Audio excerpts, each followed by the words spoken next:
under attack.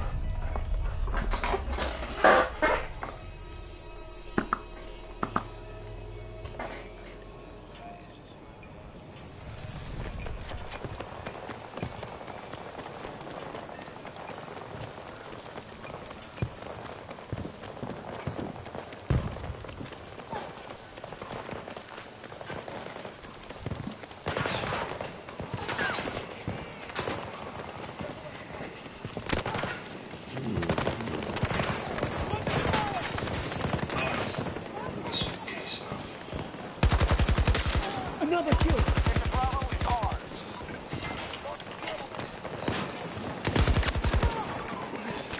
Don't like the looks of that! Allies targeting Charlie 2. Goddamn. It's real.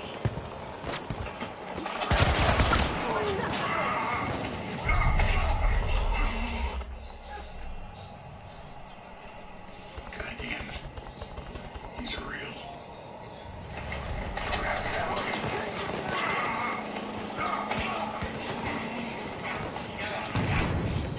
Sir, we're under arrest for the attempted.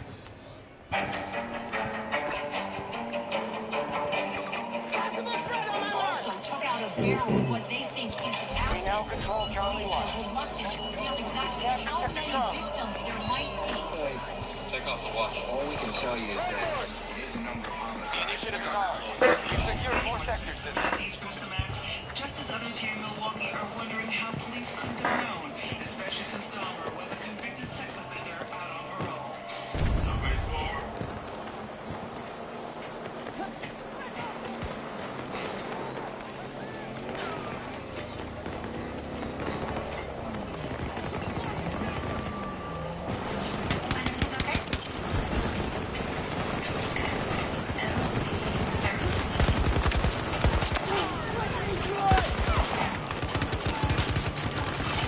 Spending resources fast. Already down by a quarter.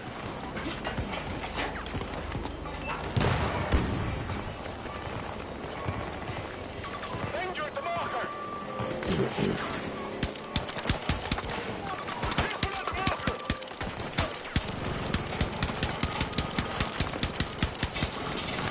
Just need a second!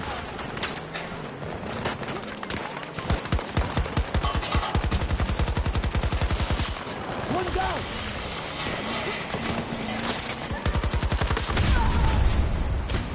Need to reload!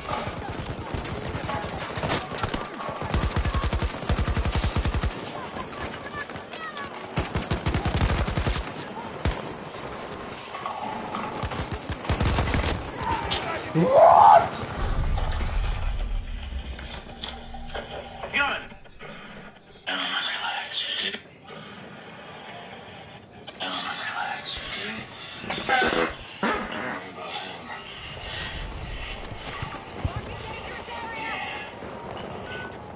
Take him out if they're too scary.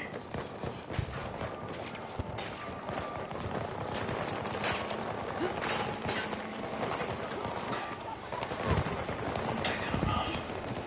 Don't like the looks of that! One down!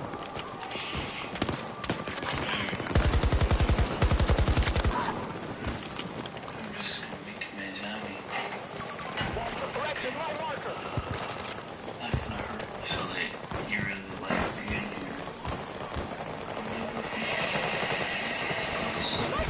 They're hitting Charlie 1 hard.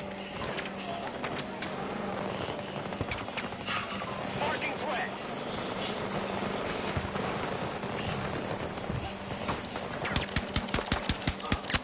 Tango down! Sir, this is my boyfriend. What's your name, sir? Jim Down. Just waiting. Stroke. Fall over. He's 100% dead. Let us do our job. You hear me? He's drunk. He's not gonna tell me. He's 19. Wait. You just gonna let him take this baby back inside? he's telling me this is where they live. We're gonna take him back.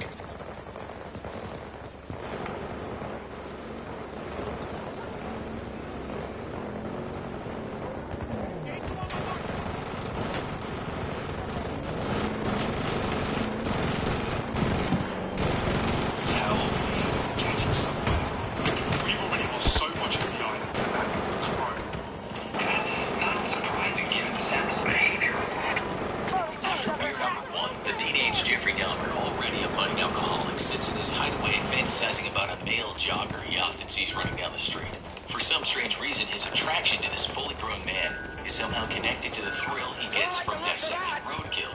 Young Dahmer has no idea how his obsession with collecting bones and cutting apart dead animals will be intertwined with his lust. He opens another beer, and then another, and so on until he's drunk. He peers through the window of his hut. There's a blue sky above.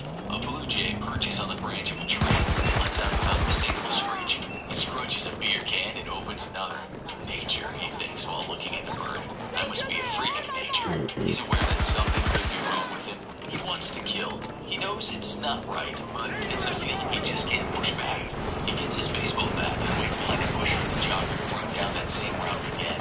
Young Jeff doesn't know what he'll do. Not really. Maybe he'll knock him out, he thinks, and then keep the body. It just so happens that the man didn't jog that day. These were the warped thoughts of a boy that would become known as the Milwaukee Monster, a deserving epithet if there ever was one. Dahmer's atrocious crimes not only shocked the nation, but his actions have perplexed medical science. He may have been a monster, but Dahmer was also soft-spoken, intelligent, and, strange as it sounds, came across as a likable guy. That's perhaps one reason why it took so long to arrest him. He almost operated in full view of the cops. He was hardly a mastermind when it came to concealing his crimes. In fact, it's as if sometimes he wanted to be caught, and yet it took so long. We might ask how the killer was killed, but in Dahmer's case, another question needs to be asked. How did anyone realize he was a distressed and messed up kid? He came from a broken family, a family that was likely a little more broken than documentary films have made out. His mother, it seems, was what you might have called the overbearing type of matriarch. She was moody, often depressed, argumentative, and she wanted constant attention. This kind of behavior does not bode well for children in the family. She was a wreck, and by the time Dahmer was old enough to go to school, she was spending most of her days in bed. The household wasn't much fun at all for young Dahmer, especially since his father was away so much of the time. When he was back, the parents argued all the time. This is something that affected Dahmer deeply, more so after his mother tried and failed to take her own life. But by the time she was pregnant with another child, she wasn't much better. So this could have been the genesis of a killer in the making. But then a lot of kids grow up in chaotic households and they end up just fine. Many serial killers experience extreme physical violence from their parents when they're young. But with Dahmer, it was more being put on the sidelines as his mother fell apart that seemed to bother him. He didn't like being abandoned, and that may explain his utter depravity later in life. After he was arrested, he always said his parents' blustery relationship didn't make him the way he was, but it would be hard to deny it shaped his very peculiar personality. His father was an analytical chemist, and unbeknownst to him, it was teaching his son some things about science, which would lead to some of the grisliest crimes the USA, or the world for that matter, has seen in modern times. He taught his son how to bleach and preserve bones, something Dahmer evidently took on board even at such a young age. Sometimes the two of them would look around the garden and under the house for dead animals. When they found one, the father would show his son how you can bleach the skin and connective tissue from an animal. Young Dahmer was obsessed with this, but not in ways fun enough. Jeff loved the end product, a pile of shiny bones. These he and his father used to call fiddlesticks. Later in life, a forensic psychiatrist named Carl Wallstrom asked Dahmer if he ever tortured animals as a child. Hurting defenseless animals is often said to be something serial killers in the making do. It's about control, about living out sadistic fantasies. Dahmer told Wallstrom a story. He said when he was in grade school, the teacher asked his class to bring something in. The next day, Dahmer brought a tadpole. At the end of the day, the teacher gave that tadpole to another kid in class. Dahmer was absolutely infuriated. So much so, he went around to that kid's house. There he saw the tadpole in an aquarium. He poured gasoline in it and set it on fire. After telling that story, Dahmer turned to the psychiatrist and said, "If you want to call that torturing animals, I tortured animals." His parents moved around. When they were together, they argued all the time. The kid got hardly any attention, less so after his brother was born. It gave him plenty of time to think, to go out exploring the nearby woodlands. He'd find dead animals and dissect them in the backyard shed. Once, he even impaled a dog's head on a stick and stuck it in the forest near his house. We won't get into everything here, but as his father later admitted, there were signs that weren't seen. Dahmer was quiet, sometimes quiet. He had a shed full of animal parts. He spent much of his free time looking for roadkill. But his parents, as consumed as they were with their own disagreements, failed to see those signs. This was a kid who likely could have been fixed, but instead his problems were being ignored. In 1978, just a few weeks after he graduated high school, he took his first run. He was living alone at this point in his parents' old house. He picked up a hitchhiker named Stephen Hicks, just a young man himself at 18. The two went back to Dahmer's place to drink some beer.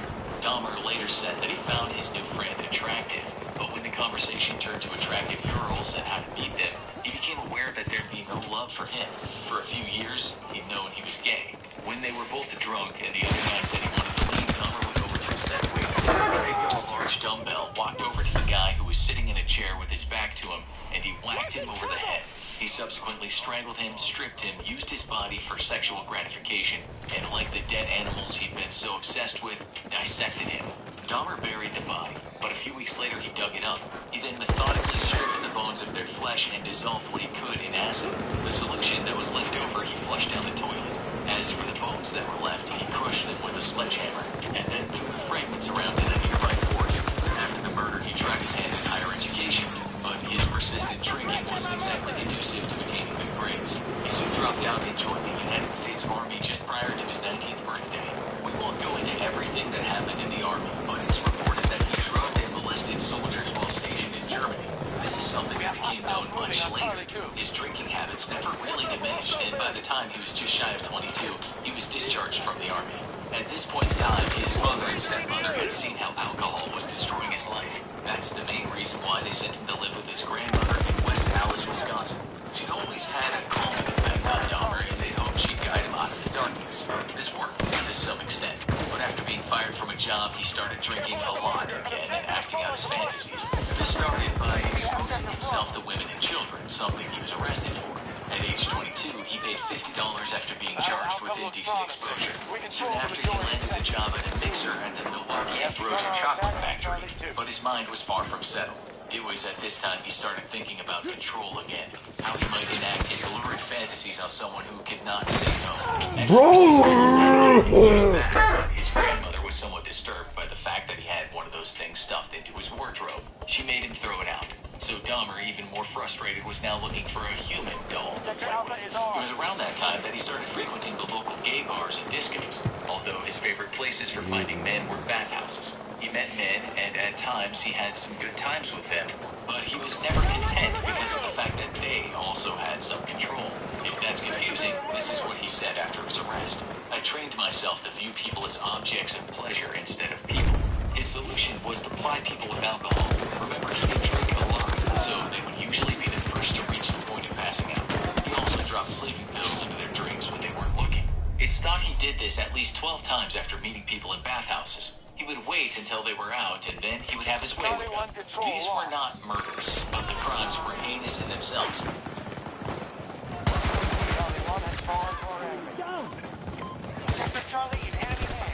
Hi, my name's Jennifer. I'm a video production specialist. Today we're going to be unboxing the brand new animal shown up next. Let's get into it. What? What's strange is that Dahmer was never arrested, likely because no one pressed charges. He was, though, banned from the bathhouses. When he was 26, yet again he was charged with indecent exposure. He got a 1-year probationary sentence for that. Had anyone been able to join the few guns, Dahmer's actions certainly would have portrayed a man on the edge, a dangerous man. But as things went, those dots were spread far and wide, and the only person that regularly saw him was his grandmother. Nonetheless, Dahmer knew that to satisfy himself, he had to take a different course than exposing himself in public and drugging and saunas. That's when he got the idea to go back to his old ways, how to keep the dead, how to conceal the dead, to do what he wanted to the dead. He began his killing spree. He said the first murder of this new era was an accident. It happened in 1987 when Dahmer was 27. He said he woke up in a hotel and the guy was dead beside him in the bed with blood coming from his mouth. Dahmer left the hotel, got his hands on a large suitcase, and then transported the body back to his grandma's house. There, he dismembered it and got rid of most of it. He kept the head, which he boiled so he could keep the skull for his own sexual gratification. He killed again, much in the same fashion, drugging, strangling, and then dismembering bodies, often keeping skulls. When he was done with those skulls, he pulverized them with a hammer and dispersed the fragments someplace. Did his grandmother know something strange was going on? She actually asked him to leave, not being too fond of him always bringing men back to his room. She even complained about the foul smells in the house, a consequence of human decay. But she never once thought her grandson was a killer. He didn't stop. He couldn't stop. He killed more, and as his addiction got worse, he took more risks. He later said he found his 5th victim so attractive that he kept the head intact and preserved it. He kept some of the other body parts too. He flayed the corpse in his grandmother's bathtub, got rid of the parts he didn't want, and stored the rest in his room. In 1989, 2 days after his 29th birthday, he was given 5 years probation and 1 year in the House of Correction for a sexual assault. He spent some time behind bars, but was allowed to work too. Almost exactly a year after his sentencing, he returned to his grandmother's house to pick up his things, the most valuable to him being the human remains. At his new apartment, he started again. He picked up male prostitutes, he drugged people he met at bars. When they were unconscious, he strangled them. Sometimes he'd pose with their dead bodies. Sometimes he'd sleep with them. Often he'd take photos with them. One time he talked to a severed head while dismembering other parts of the body. All the time this was going on, he told his probation officer how horribly he felt, that he was lonely and depressed, that he often thought about taking his own life. He even alluded to his depraved sexuality, but strangely nothing ever came of it. To most people, he seemed like a nice enough guy with a few problems on his mind. Believe it or not, residents of the apartment complex where he lived had told their